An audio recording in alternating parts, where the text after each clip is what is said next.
The crystal spires of Nexus Prime gleamed like frozen starlight against the purple-hued sky, their surfaces reflecting the 3 moons that cast ethereal shadows. Across the Grand Palace's marble courtyards, Lady Celestini Vorthik stood at the floor-to-ceiling windows of her private study, watching the evening's political elite arrive for the Galactic Federation's quarterly summit. Her fingers traced the ancient family crest, etched into her signet ring of phoenix rising from stellar flames, the symbol of House Vorthik's 1,000-year legacy of diplomatic service. At 28, Celestini had already earned recognition as one of the Federation's most brilliant minds in xenological diplomacy. Her research on interspecies communication protocols had prevented 3 wars and established trade agreements that enriched dozens of worlds. Tonight, she was to present her masterwork, a comprehensive peace treaty framework that could end the decades-long conflict with the Outer Rim territories. "The presentation materials are ready, my lady," came a soft voice from behind her. Nira Ashfeld, her personal aide and closest confidant, approached with a sealed data cylinder. The woman's auburn hair was pulled back in the severe style favored by palace staff, but her green eyes sparkled with pride. "The Senate will be impressed. This could change everything." Celestini accepted the cylinder, feeling its weight both physical and metaphorical. "Let's hope so, Nira. Too many lives hang in the balance for political games." She paused, noticing her aide's unusual nervousness. "What troubles you?" "Minister Korath requested another private meeting with you before the session," Nira said. Carefully, "I told him you were unavailable, but he was insistent." A shadow crossed Celestine's elegant features. Davin Korath, Minister of External Relations, had been pursuing her relentlessly for months. His advances had grown increasingly aggressive. Since she'd politely but firmly declined his dinner invitations, the man's pride couldn't accept that someone might find his political power and wealth insufficient compensation for his cruel nature. And wandering hands continued to decline. Celestini said firmly, "My work speaks for itself. I need no private audiences with anyone." The great hall of the Senate buzzed with anticipation as representatives from across the galaxy took their seats. Celestini stood at the central podium, her midnight blue gown flowing around her like liquid starlight, the formal attire of her station silver threading that caught the light. The ceremonial sash of House Vorthik marked her as nobility, but her confident bearing and sharp intellect commanded respect beyond birthright. "Honored representatives," she began, her voice carrying clearly through the acoustically perfect chamber. "Today we stand at a crossroads. The Outer Rim conflict has cost us millions of lives and countless resources, but I believe I have found a path to lasting peace." Her presentation was masterful. Holographic displays showed her detailed analysis of cultural misunderstandings that had sparked the conflict, followed by her proposed solutions. Trade incentives that would benefit both sides, cultural exchange programs, mutual defense pacts that protected sovereignty while ensuring cooperation. The Senate listened with rapt attention, many leaning forward in their seats. Minister Korath sat in the front row, his pale blue skin and silver hair marking him as Zephyrian nobility. His expression remained neutral, but Celestini noticed his hands clenched into fists. When she concluded to thunderous applause, he was among the few who didn't clap. "Brilliant work." Lady Vorthik called out Senator Thorne from the Centauri delegation. "When can we begin implementation?" "With the Senate's approval, I could have preliminary negotiations underway within, if I may interrupt." Korath's smooth voice cut through her response as he stood. "Before we proceed, there are serious concerns about Lady Vorthik's loyalties that must be addressed." The hall fell silent. Celestini felt ice form in her veins. "Minister Korath, I'm not sure what security. Please escort Lady Vorthik to holding while we review evidence of her treasonous activities." Korath commanded, producing a data pad from his robes. Federation security officers moved swiftly down the aisles. Celestini stood frozen as Korath's voice continued, each word a dagger to her heart. "Intercepted communications show Lady Vorthik has been selling classified treaty information to Outer Rim separatists for the past 6 months. Her peace proposal is actually an intelligence operation designed to weaken Federation defenses." That's impossible, Celestini gasped as security officers flanked her. Those communications are fabricated. I would never. The evidence is quite compelling, Korath said, his tone suggesting regret that fooled no one who knew him well. Encrypted channels, payment receipts, detailed intelligence reports, all traced back to her personal systems. In the audience, Nira had gone white as snow. She met Celestine's desperate gaze and nodded almost imperceptibly. Her aide understood someone with high-level access had orchestrated this elaborate frame-up. But who would believe the word of a servant against a minister? This is a travesty. Senator Thorne protested, rising from his seat. Lady Celestini is one of our most honored diplomats. These charges are preposterous. The evidence will speak for itself during the investigation, Korath replied smoothly. Until then, she must be confined for the safety of the Federation. As security officers placed restraints on her wrists, Celestini caught sight of Korath's expression. For just a moment, his mask slipped, revealing cold satisfaction and something darker possessive rage. He had orchestrated this because she had rejected him. Her refusal to become his possession had condemned her. You know the truth, she said loudly, her voice carrying across the silent chamber. When this conspiracy is exposed, remember that. You stood by and watched an innocent woman destroyed. Take her away, Korath commanded. The trial was swift and merciless. The fabricated evidence was expertly crafted communication logs that appeared authentic, financial records showing payments from separatist groups, even testimony from witnesses who claimed to have seen her meeting with enemy agents. Celestine's protests fell on deaf ears. Her family's reputation crumbled overnight as news broadcasts painted her as a traitor who had betrayed the Federation's trust. House Vorthok was stripped of its titles and holdings. Centuries of loyal service were forgotten in the face of manufactured scandal. Celestine's younger brother, Garrett, publicly disowned her to save what remained of the family name. Only Nira remained loyal, visiting during the brief weeks before sentencing. I'm going into hiding, Nira whispered during their final meeting. There are those who believe in your innocence. We'll find a way to prove the truth. Protect yourself, Celestini replied, pressing her signet ring into Nira's hands through the bars. And if anything happens to me, remember that I never betrayed the ideals we served. The sentence was exile to Zirian 9, a desert prison world at the galaxy's edge. No trial by combat, no appeal to higher court. Korath had ensured every legal avenue was closed. As the transport ship carried her away from everything she had ever known, Celestini watched Nexus Prime shrink to a point of light and finally disappear. She was 28 years old. Her life's work lay in ruins. Her family had abandoned her. But in the depths of her despair, one truth burned bright. She was innocent, and someday, somehow, that innocence would be proven. The phoenix of House Vorthok would rise again, and when it did, those who had conspired against her would face the flames of justice. The transport ship jumped to hyperspace, carrying Lady Celestini Vorthok toward her exile and an uncertain future among the damned and forgotten of Zirian 9.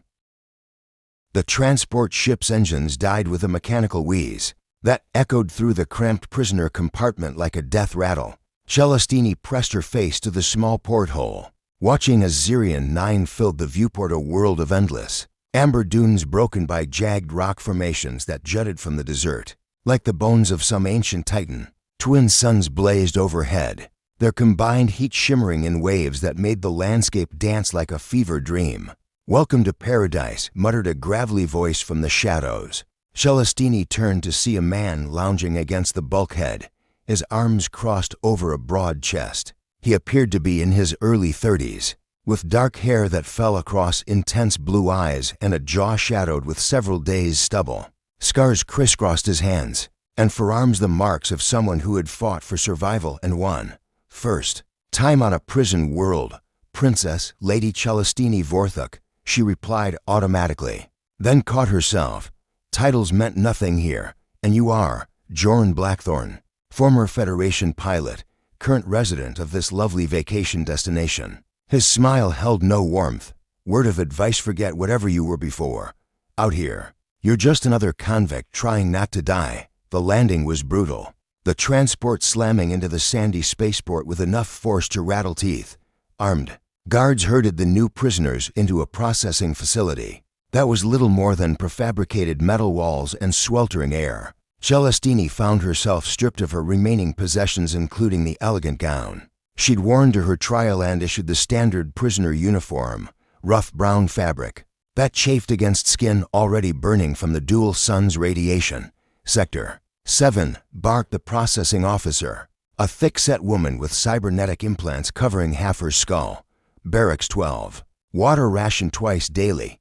Miss a work shift, lose a meal, try to escape, lose your life.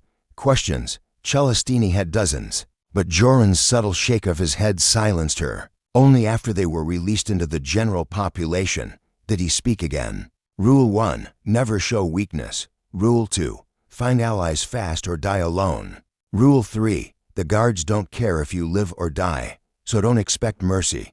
He gestured toward the sprawling prison complex that stretched across the desert floor. This place has been operating for 50 years. Most prisoners don't survive their first month.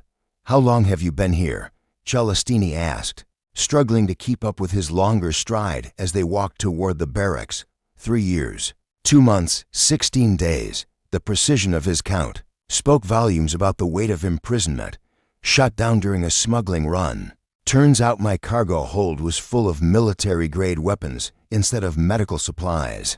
Someone set me up, but proving it from a prison cell isn't exactly easy. Barracks 12 was a long, low building filled with triple-stacked bunks and the smell of unwashed bodies. Celestini was assigned a top bunk near the back, where the ventilation was poorest and the heat most oppressive.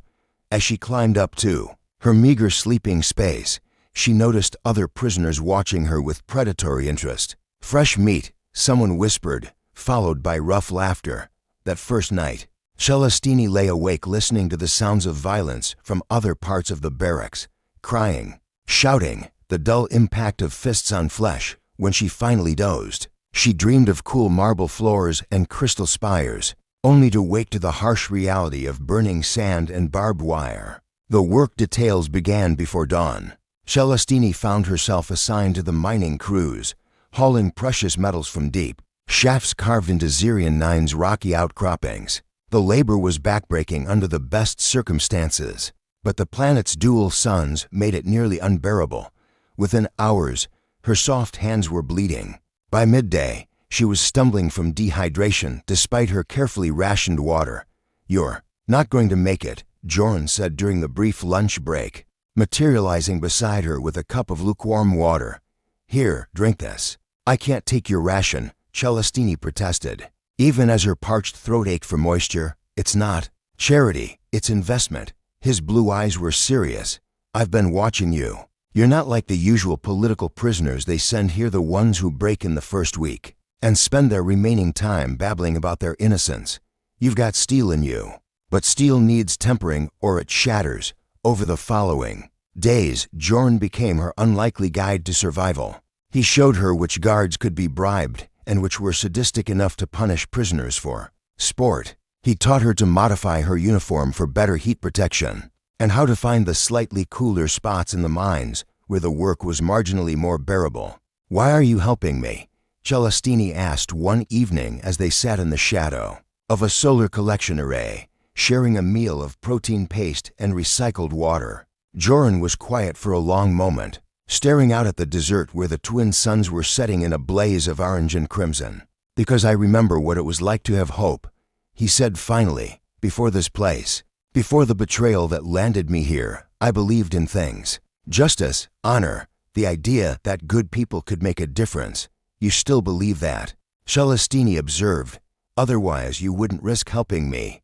"Maybe." He turned to look at her, and for the first time since they'd met, his expression was genuinely warm. "Or maybe I just like having someone to talk to who doesn't grunt and scratch themselves constantly." Their friendship deepened as the weeks passed. Joran protected her from the worst predators among the prison population, while Celestine's diplomatic training proved valuable in negotiating disputes before they escalated to violence. She organized the prisoners in their barracks into work groups that shared resources and protected the weakest members, Slowly, grudgingly, she earned respect. "You're changing this place," Joran observed one night as they watched a group of prisoners sharing their meager dinner with a sick cellmate instead of letting him starve. "These animals are remembering how to be human." "They were never animals," Celestini replied softly. "The system treated them like animals until they forgot they were anything else. Sometimes people just need someone to believe in their better nature." It was during their second month together that everything changed. A prisoner named Victorino, a massive brute who controlled much of the contraband trade in their sector, decided that Celestine's growing influence threatened his authority. He cornered her in the shower facilities one evening when most of the barracks were at dinner. "Time to teach you your place, Princess," Torino growled, his cybernetic arm whirring as mechanical fingers flexed into claws. Two of his followers blocked the exits. Celestini backed against the wall, her heart hammering. She'd learned to fight during her weeks here, but Torino outweighed her by 50 kilograms, and his cybernetic enhancements made him far stronger than any normal human. "Leave her alone, Torino," came Joran's voice from the doorway. He stood silhouetted against the corridor lighting, a makeshift blade in his hand. "This isn't your business, pilot," Torino snarled. "Walk away." "Can't do that." Joran stepped into the room, and Celestini saw something in his posture she'd never noticed before: the fluid, deadly grace of someone trained in combat. "See, the lady's under my protection. That makes it very much my business." The fight was brief and brutal. Torino's cybernetic strength was formidable, but Joran moved like liquid lightning, staying inside the bigger man's reach where the mechanical arm couldn't generate full power. When it was over, Torino lay unconscious on the wet floor, his followers having fled at the first sight of blood. "Are you hurt?"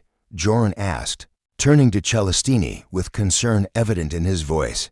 Instead of answering, she stepped forward and kissed him. It was impulsive, born of adrenaline and gratitude and something deeper that had been growing between them for weeks. When they broke apart, both were breathing hard. "I thought I'd lost you," she whispered. "Never," he replied, cupping her face in his scarred hands. "We're in this together now. Whatever comes next, we face it as one." That night, they made love on Joran's narrow bunk, finding tenderness and passion in a place designed to crush both. Afterward, as Celestini lay in his arms listening to his steady heartbeat, she felt something she hadn't experienced since her arrest: hope for the future. "Tell me about your ship," she said softly. "The one you were piloting when they caught you." "The Stellar Wind." She was beautiful, a modified courier vessel with engines that could outrun anything in the Federation fleet, fast enough to slip past blockades, small enough to avoid most sensors. His voice grew wistful. "I'd give anything to fly her again." "Maybe someday you will," Celestini murmured. "When we get off this rock." Joran chuckled. "Planning a prison break, are we?" "Why not? You said yourself that most prisoners don't survive their first month. We've made it too. Maybe we're meant for something more than dying in this desert." Joran was quiet for a moment, then tightened, his arms around her. "You know what? Maybe we are. Maybe the galaxy isn't done with us yet." As the twin moons of Zirion 9 cast silver light through the barracks windows, two hearts beaten down by betrayal and injustice began to beat as one, fueled by love and the growing determination to reclaim the lives that had been stolen from them. The neon-soaked streets of New Centauri's underground district pulsed with electric life, a maze of holographic advertisements and shadowy alcoves, where information brokers plied their trade. 25 floors beneath the gleaming corporate towers of the surface world, Marcus Vorthik sat in a cramped data den, his fingers dancing across multiple holographic interfaces. With the fluid precision of a master hacker, his mother's eyes stared back at him from the news footage playing on one screen. Lady Celestini Vorthik, condemned traitor, her elegant features frozen in shock as the verdict was read. Marcus paused his work, studying those familiar blue eyes that matched his own. For 25 years, he had believed his mother died in a shuttle accident when he was an infant. The truth was far more devastating, still digging into ancient history. Ghost. The voice belonged to Nira Ashfeld, though she bore little resemblance to the refined palace age she had once been. Years of underground living had sharpened her features and streaked her auburn hair with premature silver. She moved like a shadow through the cluttered den, carrying steaming cups of synthcoff. "This isn't ancient history," Marcus replied, accepting the cup gratefully. "This is my mother. And according to these sealed transport records, she's still alive on Zirion 9. Nira settled into the chair beside him, her green eyes reflecting the glow of the data screens. "I've told you everything I know about the frame-up. Minister Korath orchestrated the whole thing because Celestini rejected his advances, but proving it after 25 years, the evidence is still there," Marcus said with quiet intensity, "buried in encrypted files, hidden in communication logs that were never properly purged. Someone as arrogant as Korath wouldn't have destroyed everything. He'd have kept records to protect himself if the conspiracy ever came to light." Marcus had inherited more than his mother's eyes, where Celestini had been a brilliant diplomat. Her son had become something the underground called a ghost, a hacker capable of infiltrating the most secure systems in the galaxy. Raised by Nira in the shadows of New Centauri, he had grown up hearing stories of his mother's brilliance and the injustice that had destroyed her. Those stories had shaped him into a weapon aimed at the heart of the Federation's corrupt elite. The quantum encryption on Korath's personal files is military grade, Marcus murmured, his fingers weaving through complex security protocols. "But every system has weaknesses. Every code can be broken if you know where to look." 3 screens over, another program was running a facial recognition algorithm scanning security footage from across the galaxy, searching for any trace of his mother. So far, the Zirion 9 prison complex had proven impenetrable to remote surveillance, but Marcus was patient. He had been searching for 5 years, ever since Nira had finally told him the truth about his parentage. A soft chime indicated an incoming message on his encrypted channel. Marcus frowned. Very few people had access to his secure communications. The sender's identifier made his blood run cold. Nightwind. Zara Nightwind was a legend in the underground, a former assassin turned information broker whose network spanned half the galaxy. She was also, according to rumor, stunningly beautiful and utterly ruthless. Marcus had been trying to hire her services for months, but she had ignored all his overtures. The message was brief: Lower District, Sector 7, the Broken Chain Cantina. 1 hour. Come alone. This could be a trap, Nira warned as Marcus prepared to leave. "Nightwind has enemies. So do you, if Korath has been monitoring your activities." "It's a risk I have to take," Marcus replied, strapping a concealed blaster beneath his jacket. "If she's willing to meet, it means she has information I need." The Broken Chain Cantina was exactly the sort of place where sensitive conversations could occur, without unwanted attention. Dim lighting, white noise, generators, and a clientele that minded their own business. Marcus found a corner booth and waited, nursing a glass of Corellian whiskey and trying to calm his nerves. She arrived precisely on time, sliding into the booth across from him with liquid grace.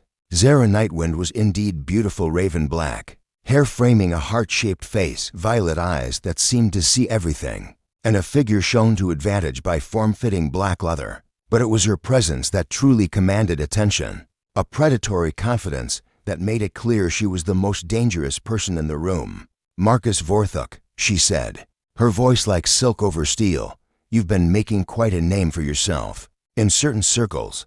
"Have I?" Marcus tried to project confidence he didn't entirely feel. "And what brings the infamous Nightwind to slum with small-time hackers?" Her laugh was genuinely amused. "Small-time? You cracked the Treasury Ministry's quantum vault last month and donated 50 million credits to refugee relief organizations. That's not small-time. That's personal. Justice isn't personal." Marcus replied, "It's necessary. Everything is personal," Zara countered, leaning forward slightly. "The question is whether your personal vendetta aligns with my interests." She produced a data chip from seemingly nowhere, sliding it across the table. "Transport records from Zirion 9. Your mother is alive, as you suspected. But she's not alone. She's formed an alliance with another prisoner, a former pilot named Joran Blackthorn. According to my sources, they're planning an escape attempt." Marcus's heart hammered against his ribs. "Your sources?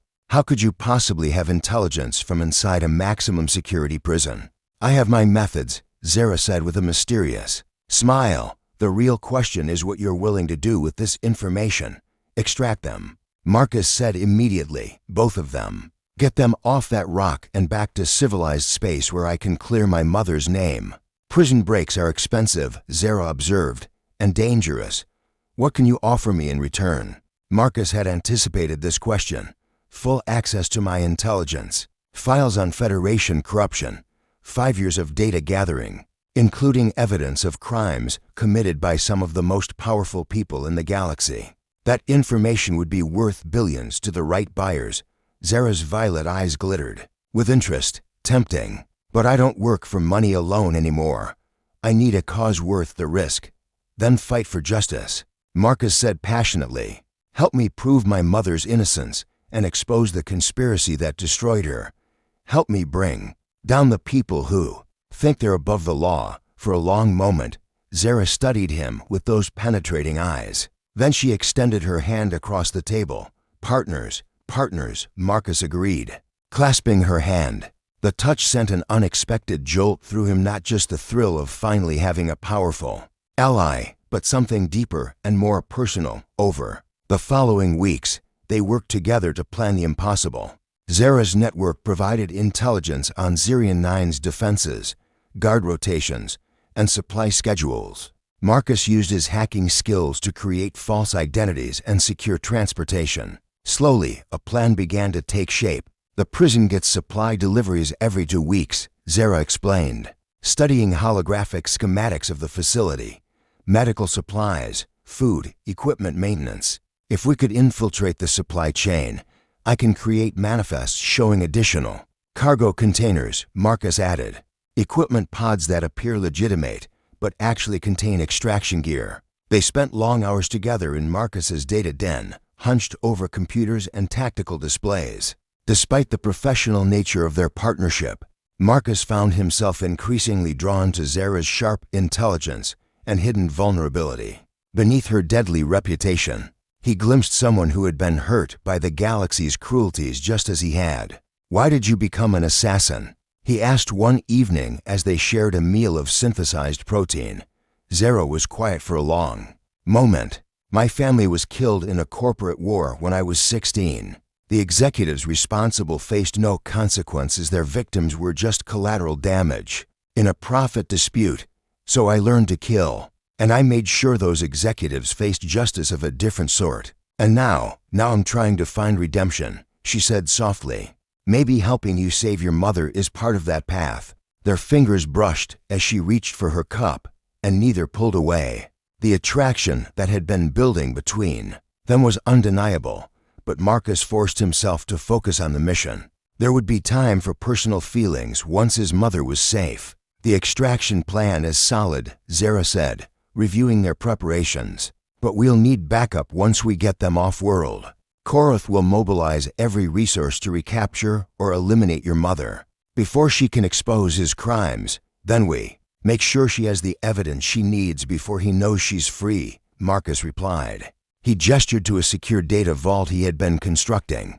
25 years of communications logs, financial records, testimony from witnesses who were too afraid to come forward at the time. Everything needed to prove the conspiracy.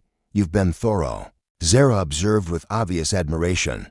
I've had good motivation, Marcus replied, meeting her eyes, and good help. The night before their departure for Zirian 9, they stood together on the balcony of Marcus's hidden apartment, looking up at the stars. Somewhere among those distant lights, his mother was waiting for rescue, unaware that her son had spent his entire adult life preparing for this moment. Are you nervous, Zara asked, moving closer to him in the cool night air. Terrified, Marcus admitted. What if we're too ill? The modified freight hauler Starfall dropped out of hyperspace at the edge of the Zirian system, its hull scarred and patched to maintain the appearance of a legitimate cargo vessel. In the ship's cramped cockpit, Marcus Vorthik made final adjustments to their false identification codes while Zara Nightwind monitored Federation patrol frequencies. To destroyer escorts maintaining standard orbit around Zirian 9, Zara reported. her violet eyes reflecting the sensor displays. They're running active scans on all incoming traffic. Your forged manifests better be perfect. They are, Marcus replied with quiet confidence. According to prison records, we're delivering replacement mining equipment and medical supplies. The cargo containers holding our extraction gear are hidden behind legitimate shipments. As they approached the desert prison world, Marcus felt his pulse quicken. Somewhere on that burning sand ball, his mother was alive, a woman he had never met but whose memory had shaped his entire existence. The thought of finally seeing her face, of proving her innocence after 25 years, made his hands tremble slightly on the controls. Zara noticed his nervousness and placed a reassuring hand on his shoulder. "We'll find her," she said softly, "both of them." The prison's docking bay was a utilitarian cavern carved into living rock, barely large enough for the handful of transport vessels that serviced Zirian 9. Armed guards supervised the unloading process with the bored efficiency of people who had seen countless routine deliveries. Marcus and Zara, disguised as cargo handlers in coveralls and work helmets, moved among the legitimate crew members while keeping their eyes open for any sign of their targets. "Transport 77 Alpha, you're cleared for prisoner transfer," crackled a voice over the facility's communication system. Marcus's blood ran cold as he saw a small group of prisoners being escorted from the mining complex, their wrists bound with energy restraints. Among them, he recognized her immediately. Despite 25 years of separation, Lady Celestini Vorthik moved with diminished but unmistakable dignity. Her once elegant features weathered by sun and hardship, but her blue eyes still blazing with unbroken spirit. Beside her walked a dark-haired man who matched the description of Joran Blackthorne. The former pilot had clearly taken it upon himself to protect her during their imprisonment. "That's them," Marcus whispered to Zara, his voice thick with emotion. "My mother, she's really alive." Before Zara could respond, chaos erupted in the docking bay. The prisoner transfer was a trap. Federation special forces emerged from concealment, their weapons trained on Celestini and Joran. Leading them was a man in the distinctive uniform of a Federation minister, his pale blue skin and silver hair marking him as Zephyrian nobility. "Minister Korath." Zara breathed. "He's here personally." David Korath approached Celestini with predatory satisfaction, his pale eyes gleaming with decades of contained fury. "Lady Celestini Vorthik, or should I say, former Lady Celestini, you've caused me considerable inconvenience over the years, have I?" Celestini replied, her voice steady despite the weapons pointed at her. "I was under the impression I was rotting in your prison, forgotten by the galaxy, forgotten by most, perhaps, but not by everyone." Korath produced a data pad, showing surveillance images of Marcus and Zara. "Your bastard son has been making quite a nuisance of himself, did you know? You had a child, Celestini, born 9 months after your arrest, hidden away all these years, but now grown into a very dangerous young man." Marcus saw his mother's composure crack for the first time, shock and wonder warring across her features. "My son, he's alive and foolish enough to attempt rescuing you," Korath sneered. "He's here, somewhere on this facility. When we capture him, I'll finally have leverage to ensure your permanent silence." Joran stepped protectively closer to Celestini, his hands clenched despite the restraints. "You already destroyed her life once. What more do you want?" "I want what I've always wanted," Korath replied, his gaze fixed on Celestini with obsessive hunger. "Complete control. Total victory. She rejected me 25 years ago, chose disgrace over my bed. Now she'll watch her son die for that choice." Marcus felt rage building in his chest, but Zara's grip on his arm kept him from doing something reckless. Round them, the legitimate cargo crew was being quietly evacuated as Federation forces secured the docking bay. Their window of opportunity was closing rapidly. "We need to move now," Zara whispered urgently. Before they locked down the entire facility, Marcus activated a concealed communicator, sending a coded signal to the extraction equipment hidden in their cargo containers. Across the bay, seemingly innocent shipping crates began to emit high-pitched whines as their contents powered up. The first explosion shattered the prison's primary power grid, plunging half the facility into darkness. Emergency lighting cast, everything in hellish red as alarms began to wail. In the confusion, Marcus and Zara shed their disguises and drew concealed weapons, moving with practiced coordination toward the prisoner holding area. "Go, go, go," Zara shouted over the chaos, her blaster cutting down to guards who tried to intercept them. Marcus followed, his own weapon blazing as years of virtual combat training translated into deadly reality. They reached Celestini and Joran just as the second wave of explosions rocked the facility. The energy restraints failed as the prison's power systems overloaded, freeing the prisoners to defend themselves. Joran immediately tackled a Federation soldier, wrestling away, his weapon with desperate strength. Marcus, Celestini stared at her son with wonder and disbelief. Even in the chaos of combat, he could see her taking in every detail of his face, searching for familiar features. "You're really my son. We'll have time for reunions later," Marcus replied, pressing a spare blaster into her hands. "Right now, we need to get out of here before Koroth's reinforcements arrive." What followed was a running firefight through the prison's twisting corridors. Koroth's special forces were professional and well-equipped, but they hadn't expected to face a coordinated extraction team. Marcus's hacking skills disabled security systems ahead of their advance, while Zara's combat expertise cleared their path of opposition. Celestini and Joran, despite their years of imprisonment, moved with surprising agility and determination. "The main hangar is this way," Zara called, consulting a tactical display on her wrist computer. "If we can reach the Starfall, we can blast our way out of the system before the destroyers can intercept us." They were within sight of their ship when Koroth himself appeared, flanked by his personal guard. The minister's face was twisted with fury as he raised a military-grade energy rifle. "Enough," he roared. 25 years of careful planning will not be undone by sentiment and heroics." He fired, the energy bolt intended for Celestine's heart. Joran threw himself in front of her, the blast catching him in the shoulder and spinning him to the ground. Blood pooled beneath him as he struggled to remain conscious. "Joran." Celestini dropped to her knees beside him, her hands pressing against the wound to stop the bleeding. "Stay with me, love. Don't you dare leave me now, love." Koroth's voice dripped with venom. "How touching. The disgraced traitor found romance in prison. I'll make sure you both die together." Then he raised his weapon again, but Marcus was already moving. Years of suppressed rage fueled his attack as he tackled the minister. Both men crashing to the hangar floor, they fought desperately. Koroth's political training no match for Marcus's youth and fury. "You destroyed my mother's life," Marcus snarled, his hands closing around Koroth's throat. "You stole 25 years from her because she wouldn't submit to you. She was always too proud." Koroth gasped, his pale face turning purple. "Should have accepted her place." A blaster bolt ended the minister's words permanently as Zara put him down with clinical precision. "We need to move," she said urgently.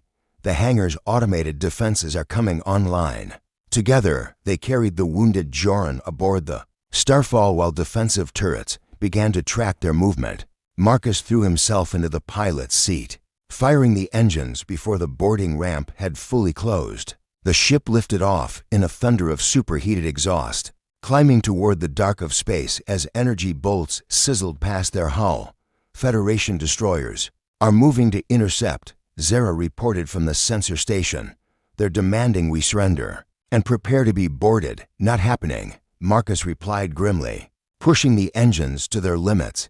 The Starfall might look like a battered freight hauler, but hidden modifications gave it speed that surprised the pursuing warships. In the ship's small medical bay, Celestini worked frantically to stabilize Joran's wound using the limited supplies available.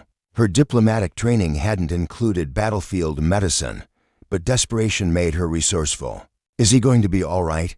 Marcus asked during a brief lull in their escape, his voice tight with concern. "He'll live," Celestini replied, though exhaustion was evident in her voice. "The bolt missed anything vital, but he's lost a lot of blood." She looked up at her son, tears glistening in her eyes. 25 years, and you came for me. You risked everything for a mother you've never known." "Nira told me stories," Marcus said softly, about your brilliance, your compassion, your dedication to justice. I knew you were innocent. I knew you deserved better than what they did to Y.